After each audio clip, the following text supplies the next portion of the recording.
मुद्दों पर चर्चा करने के लिए हमारे सहयोगी राजीव रावत जी देहरादून में मौजूद है और साथ ही हमारे ब्यूरो संजय श्रीवास्तव जी मौजूद हैं। हम करेंगे चर्चा और सीधे चलते हैं आपको लेकर देहरादून।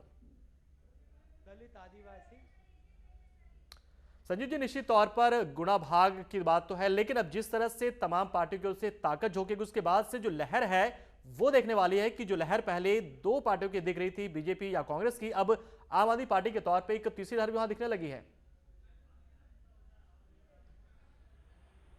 फटे कपड़े होते हैं, हम जाते हैं अस्पताल में हम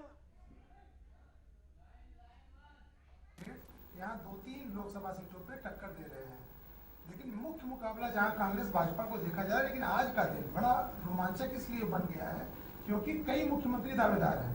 अल्मोड़ा की सीट की बात आप अगर कर रहे हैं तो अल्मोड़ा में मुख्य मुकाबला कांग्रेस और भाजपा की है। वहाँ पे कांग्रेस के सांसद प्रदीप टांटा लड़ रहे हैं और भाजपा के विधायक अजय टांटा आमने सामने हैं। लेकिन जो वहाँ का समीकरण है वह समीकरण बड़ा रोचक है।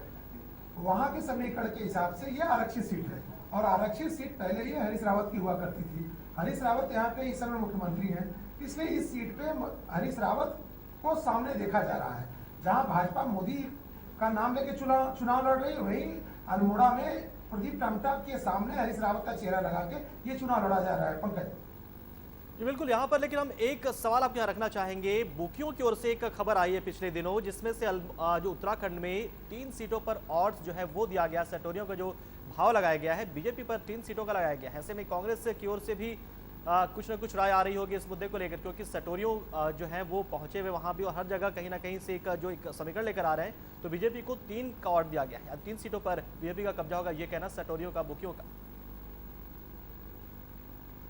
देखिए, सटोरियों का तो अपना आकलन कुछ भी हो सकता है, लेकिन जिस समय यहाँ पे चुनाव की घोषणा हुई थी उसके पहले यहाँ पे मुख्यमंत्री थे विजय बहुगुणा। विजय बहुगुणा को जब चुनाव के उस समय आहट आई तो उस समय कांग्रेस 5-0 से पीछे थी। लेकिन हरीश रावत के मुख्यमंत्री बनने के बाद 2 सीटों पे कांग्रेस आज मुकाबले में आके खड़ी हो गई है। एक उसमें एक अल्मोड़ा है, दूसरा हरिद्वार है, जबकि टिहरी, पौड़ी और आपका नैनीताल, इस तीनों पे भाजपा की स्थिति मजबूत बताई जा रही है। पंकज बिल्कुल संजय जी, यहाँ पर यह भी जानना चाहेंगे कि जिस तरह से कांग्रेस में जो गुटबाजी थी, क्या वो अंत तक बनी रही और क्या तमाम पार्टी के जो नेता हैं वो एक साथ एकजुट एक मंच पर नजर आए, या बस नजर आ रहे थे या फिर मन में उनके मिले हुए थे? तो ऐसे में क्या कांग्रेस से निश्चित तौर पर जो 2 सीटों में मुकाबले की आप बात करें कि 2 सीटों में वाकई में मुकाबले में आ गई है?